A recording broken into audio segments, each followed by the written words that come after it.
मेरा question was around spirituality and before I put my question मैं थोड़ा एक बैकग्राउंड देना चाहता हूँ कि यूजुअली आप ऑलवेज साउंड ऑफ साइलेंस की बात करते हैं कि हमें वो ऑब्जर्व मतलब करना है। और बहुत लोग आपको ये पूछते हैं कि सर मैं आत्मानुभूति क्या होती है, तो आपने उसका आंसर दिया है कि शायद आपने sound of silence always experience किया है, लेकिन आप उसको जानते नहीं हो, तो अभी आत्मज्ञान की जरूरत है। यूजुअली इसके अराउंड आपके आंसर होते हैं। तो मेरा क्वेश्चन उससे रिलेटेड है कि हम जो साउंड ऑफ साइलेंस है वो ऐसा होता है कि शायद मैं बैठा हूँ ध्यान में या फिर मैं बहुत ही शांत स्टेट में हूँ तो मैं वो एक्सपीरियंस कर पा रहा हूँ, but when I am again into activities वो चला जाता है। तो ऐसे is it possible that it remains with us permanently, मतलब जिसे हम कहते हैं ना एक जागृति होनी, या you are aware 24/7 time, like even in when you are sleeping, that is again I think आगे का स्टेज शायद, but at least when you are जब हम जाग रहे हैं तब आप वो जागृति को या फिर वो अवेकनेस को आप एक्सपीरियंस कर रहे हो और वो आपकी जागृति चली नहीं जा रही है। तो ये पॉसिबल है और कैसे पॉसिबल है? इंपॉर्टेंट ये नहीं है कि ये पॉसिबल है या नहीं है, इंपॉर्टेंट ये है ये क्वेश्चन पूछना अपने आप से कि अगर ऐसा हो भी गया तो उसका करोगे क्या। बिकॉज होता क्या है, हम स्पिरिचुअलिटी में जब आते हैं तो आपने सिर्फ मेरे को तो सुना नहीं है, आपने इधर उधर किसी और को भी सुना होगा, कुछ और भी पढ़ा होगा। तो आपके माइंड में बहुत सारे तरह तरह के थॉट्स हैं। तो मे बी आपके दिमाग में कॉन्सेप्ट बना हुआ है सेल्फ रियलाइजेशन का या एनलाइटनमेंट का। तो पहले तो उन सारे कॉन्सेप्ट्स को छोड़ दीजिए, लाइफ को एज इट इज देखिए। तो लाइफ में जागने की भी इंपॉर्टेंस है। जागना मतलब क्या, जाग करके अभी मैं आपसे बात कर रहा हूं तो मेरा ध्यान साउंड ऑफ साइलेंस की तरफ नहीं है। क्यों? क्योंकि वो तो है ही बैकग्राउंड में। जैसे फॉर एग्जाम्पल आप किसी मूवी थिएटर में हैं, स्क्रीन पर कुछ चलता हुआ देख रहे हैं, तो जिस वक्त मूवी चल रही है तो उस वक्त आप स्क्रीन को देख रहे हैं या मूवी को देख रहे हैं? स्क्रीन को। स्क्रीन को देख रहे हैं, लेकिन स्क्रीन पर मूवी को देख रहे हैं। आपका राइट। ध्यान कहां पर होना चाहिए? स्क्रीन की तरफ, यानी स्क्रीन के मूवी उस को। पोर्शन की तरफ जहां पर कोई मूवी नहीं चल रही है, या उस तरफ जहां पर मूवी चल रही है? इसीलिए तो मूवी। आप वहां पर बैठे हो, राइट। तो आप मूवी को देख रहे हो, लेकिन देख उसी स्क्रीन पर रहे हो, लेकिन स्क्रीन को नहीं देख रहे हो। सिमिलरली पूरे टाइम जाग करके करोगे क्या? ये जो कॉन्सेप्ट हमारे माइंड में बन गए हैं ना, ये इधर उधर की बातें सुन करके बन गए हैं। जो लोग स्पिरिचुअलिटी के नाम पर कुछ भी बोलते रहते हैं, कुछ भी करते रहते हैं। जागने की अपनी इंपॉर्टेंस है और सोने की अपनी इंपॉर्टेंस है। अगर यस। आप 24 घंटे जागते ही रहोगे तो कुछ दिन में मेंटली अनस्टेबल हो जाओगे। नींद बहुत जरूरी है, जागना भी बहुत जरूरी है। जाग करके क्या करना है? अपना काम करना है। For example if you are a software engineer तो आपको अपना काम करना है while you are working in your company. जब आप अपनी कंपनी में हो, जॉब पर हो, तो वहां पर ध्यान से काम करना है। उस वक्त बैठ करके साउंड ऑफ साइलेंस को थोड़ी ना सुनते रहना है। अगर सुनोगे तो काम कैसे करोगे? तो इसको सुनना इंपॉर्टेंट नहीं है, इसको एक्सपीरियंस करना तब तक इंपॉर्टेंट था जब तक आपने इसको एक्सपीरियंस नहीं किया था। अब कर लिया, अब इसके ऊपर और कोई एक्सपीरियंस नहीं है। बाकी जो एक्सपीरियंसेस हैं वो आते जाते रहते हैं। जब किसी राइट। ऐसे कमरे में बैठोगे जहां पे साइलेंस होगा, एकदम से यू वुड रियलाइज कि इट्स देयर। आपसे पहले ही ये वहां पर है, आपके थॉट से पहले ही ये वहां पर है। बाकी राइट। सब कुछ जो भी आपके थॉट्स हैं या आपका माइंड है, जो भी आप जाग करके सोचते हो या सपने में देखते हो, वो सब किस पे टिका हुआ है? वो आपके सोचने पर टिका हुआ है, आपके थॉट पर टिका हुआ है, आपकी ब्रेन पर टिका हुआ है। ये साउंड ऑफ साइलेंस आपकी ब्रेन पर नहीं टिकी हुई है। राइट। इसका आपके सोचने से कोई कनेक्शन नहीं है। आपके सोचने से पहले भी ये है। इसका प्रूफ ये है कि अगर आप नहीं एक्सपीरियंस कर रहे हो तो अपनी वाइफ से पूछ लो, वो एक्सपीरियंस कर रही है। तो इट्स ऑलवेज देयर। हमारा राइट। ध्यान इधर उधर होता है और होना भी चाहिए। जैसे महाभारत में आपने कहानी सुनी होगी अर्जुन की, कि जब उनसे पूछा उनके गुरुजी ने कि आपको क्या दिख रहा है, तो किसी ने राइट। बोला मुझे पेड़ दिख रहा है, किसी ने बोला मुझे ये दिख रहा है, वो दिख रहा है। अर्जुन ने क्या कहा कि मुझे मछली की आंख दिख रही है। राइट। मछली या पक्षी, वॉट एवर इट इज, उसकी आंख दिख रही है। तो इसका मतलब क्या है कि जिस वक्त आप कर्म कर रहे हो, कर्म की अपनी एक जगह है, काम की अपनी एक जगह है, उस वक्त पूरा ध्यान कर्म पे होना चाहिए। जिस वक्त आप अपनी वाइफ के साथ में हो तो पूरा ध्यान वाइफ की तरफ होना चाहिए। बच्चों के साथ हो तो बच्चों की तरफ होना चाहिए। काम पर हो तो काम पर होना चाहिए। राइट। बट जिस वक्त कुछ नहीं कर रहे हो, खाली बैठे हो, उस वक्त साउंड ऑफ साइलेंस को आपने देखा कि ये तो है ही। अब अपने आप से क्वेश्चन पूछो, हु एम आई? ये नहीं कि साउंड ऑफ साइलेंस क्या है, वो तो रियलिटी है। इस वक्त आप यूएस में हो, मैं इंडिया में हूं, वहां पर भी है और यहां पर भी है। ये हर जगह है। ये हजारों साल पहले भी थी, अभी भी है और हजारों साल बाद भी रहने वाली है। तो सवाल ये नहीं है कि ये क्या है, सवाल ये है कि आप क्या हो। क्या खुद को जो समझते हो वो आप हो या कुछ और हो? तो अपने आप से क्वेश्चन पूछो, जिसको भी मैं बोलता हूं, वो मैं किस पर टिका हुआ है? राइट। बेसिकली जैसे एक माला बनती है ना मोतियों की, एक एक मोती को पिरो करके धागे से एक माला बन जाती है। वो धागा क्या है? वो धागा है कॉन्शियसनेस। ये मोती क्या है? अलग अलग एक्सपीरियंसेस आपकी लाइफ के, जिनको आपने आइडेंटिफाई कर लिया है और उनको आपस में जोड़ दिया है, फिर कहते हो कि ये मैं हूं। तो that is just a narrative, that is just a story that you are telling it to yourself और टू अदर्स। अगर मैं आपसे पूछता हूं आप कौन हो, आप क्या बोलोगे? जो भी आपने पास्ट में किया है या अभी जो कर रहे हो या फ्यूचर में जो करने वाले हो, उसके बेस पे आप बोलोगे मैं ये हूं। राइट। फॉर एग्जाम्पल, अभी आप अपनी वाइफ के साथ बैठे हो, तो आप एक हस्बैंड भी हो और एक आदमी भी हो। तो क्या आप एक हस्बैंड या आदमी हो या हस्बैंड और आदमी हो? आदमी है तो हस्बैंड है। राइट। हस्बैंड एक्चुअल में कहां है? छू करके दिखाओ। जिसको छू रहे हो वो तो आदमी है। हस्बैंड मतलब क्या? In relation to your wife. Right. आप कहते हो मैं देख रहा हूं, इन रिलेशन टू व्हाट? जो दिख रहा है उसके बेस पर। मैं सुन रहा हूं, in relation to what? In relation to the sound. Sound को हटा दो तो सुनने वाला भी गायब हो जाता है। तो आर यू दैट जिसको मिटाया जा सकता है, या यू आर दैट जिसको नहीं मिटाया जा सकता है? ऐसे अपने आप से क्वेश्चन पूछना होता है।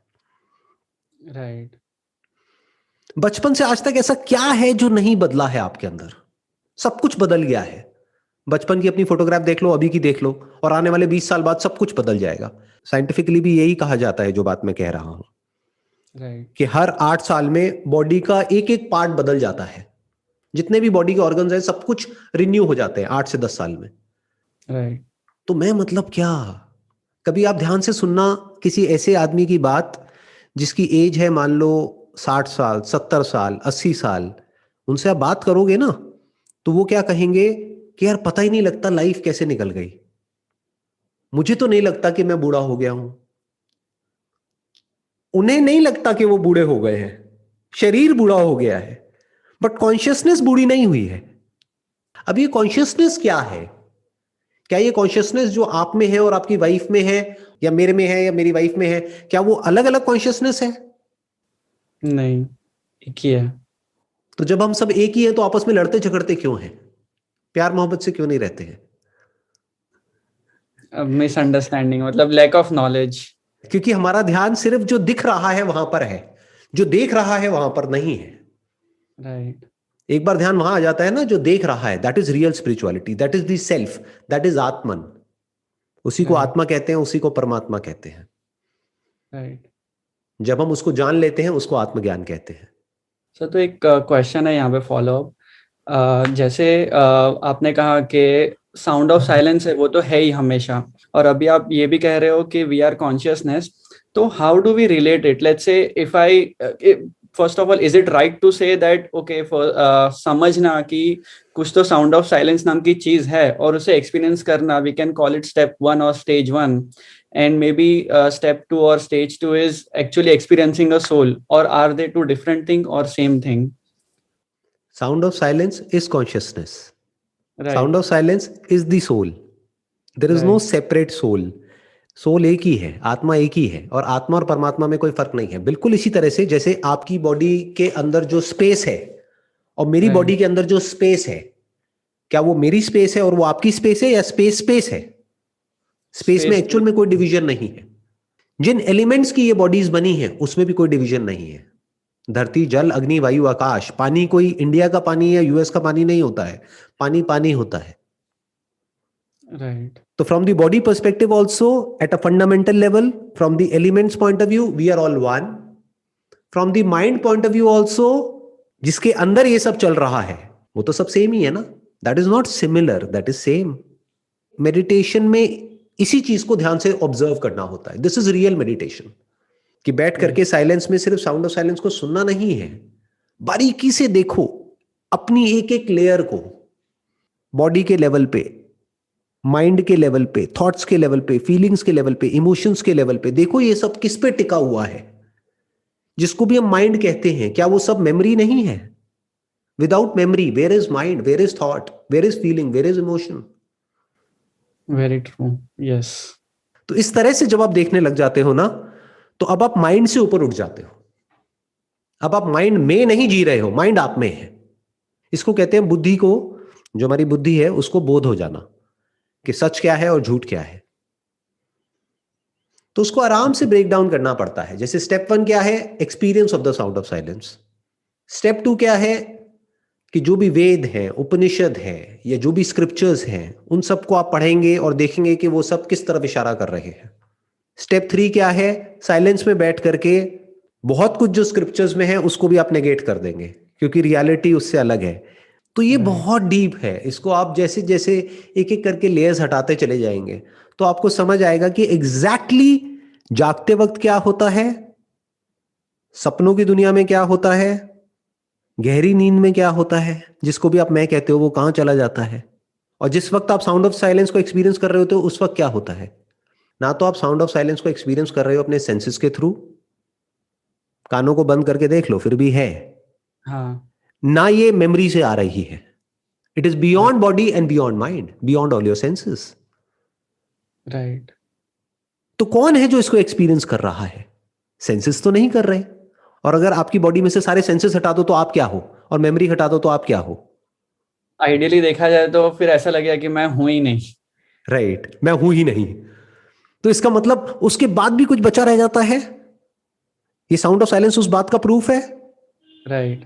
तो क्या जो साउंड ऑफ साइलेंस को एक्सपीरियंस कर रहा है वो साउंड ऑफ साइलेंस से अलग है? नहीं। नहीं, you are saying no, but इसके ऊपर बहुत डीपली ऑब्जर्व करना होता है, देखना होता है थॉट कब पैदा होता है, कहां से पैदा होता है। अब ये बहुत डीप हो जाएगा अगर मैं इसको टच करूंगा तो, बट शॉर्ट में करके मैं निकल जाऊंगा। जब आप मेडिटेशन करोगे ना तब बारीकी से ऑब्जर्व करना। एक स्टेट आती है जब कोई थॉट होता है, एक स्टेट होती है जब कोई थॉट नहीं होता है। जब कोई थॉट नहीं होता है that is also a thought of the absence of thought, जिसको लोग बहुत बड़ा एक्सपीरियंस समझते हैं ना मेडिटेशन में, कि मैं एक ऐसी स्टेट में पहुंच गया हूं जहां पर कुछ भी नहीं है। अरे अगर आप रजिस्टर कर पा रहे हो कि कुछ नहीं है, that is on the basis of your prior experience of कुछ। You can talk about darkness only in relation to your prior experience of light. Otherwise, you can't talk about darkness. Right. तो ये जो state है sound of silence, ये तुरिया है। तुरिया मतलब fourth, the fourth dimension. Fourth not as in चौथा। कुछ लोगों ने इसको चौथी स्टेट समझ लिया, समाधि की। समाधि मतलब क्या? समाधि, धी मतलब बुद्धि, समा मतलब जहां पर बुद्धि जा करके एक सामान्य लेवल पर आ गई है, यानी बुद्धि में जो फ्लक्चुएशंस होती रहती है वो होनी बंद हो गई है, तो उसको समाधि बोलते हैं। राइट। अब उसी को लोगों ने अलग अलग नाम दे दिए हैं। बट तुरिया क्यों कहा गया है फोर्थ? फोर्थ किस तरीके से, देखो मैं समझाता हूं। आप एक पति भी हो, अपने फादर के बेटे भी हो, और अगर आपके बच्चे हैं तो एक फादर भी हो। तो मैं क्या कह रहा हूं आपको, आप इन तीनों में से कुछ भी नहीं हो, आप चौथे हो, आप आदमी हो। उस चौथे पे तीनों टिके हैं, लेकिन इन तीनों की अपने आप में कोई एग्जिस्टेंस नहीं है। जिसको हम आदमी कह रहे हैं, बेटा कह रहे हैं और बाप कह रहे हैं, वो तीनों एक्चुअल में कुछ भी नहीं है, एक आदमी ही है। इस वे से अगर आप समझोगे तो आपको समझ आएगा तुरिया का मतलब क्या है। चतुर्थम मन्यन्ते, यानी ये फोर्थ डायमेंशन है। फोर्थ नॉट एज इन कोई चौथी अलग डायमेंशन है, ये बाकी इन तीनों स्टेट्स की अंडरलाइंग रियलिटी है। बिना इसके ये तीनों ही नहीं है। तीनों कौन से? Wakefulness, dream and deep sleep. Right. अगर ये ना हो तो आप जाग नहीं सकते। कॉन्शियसनेस ना हो तो सपने नहीं देख सकते। गहरी नींद में सब कुछ कहां चला जाता है? कहीं तो जाता है ना, फिर वहीं से बाहर वापस आता है। इसको हृदय आकाश बोलते हैं। जी। या I think my original question जो मैंने आपको स्टार्ट किया था जागृति के ऊपर, आई थिंक वो इससे रिलेटेड ही था। कहीं ना कहीं मुझे जो आंसर शायद चाहिए था वो ऑटोमेटिकली मिल गया। और दूसरा मुझे ये भी मुझे बहुत अच्छा लगा कि बहुत बार सुना है कि आप और सामने वाला एक ही है, अलग नहीं है। तो वननेस जिसे हम एकत्व कह सकते हैं, वो I think is a very beautiful concept. आपने बहुत अच्छे से एक्सप्लेन किया, that I think really touched me. जो बहुत सुना था और शायद पढ़ा भी था, बट आज शायद टच हो रहा है वो। Thank you so much sir. Most welcome जी, wish you all the very best.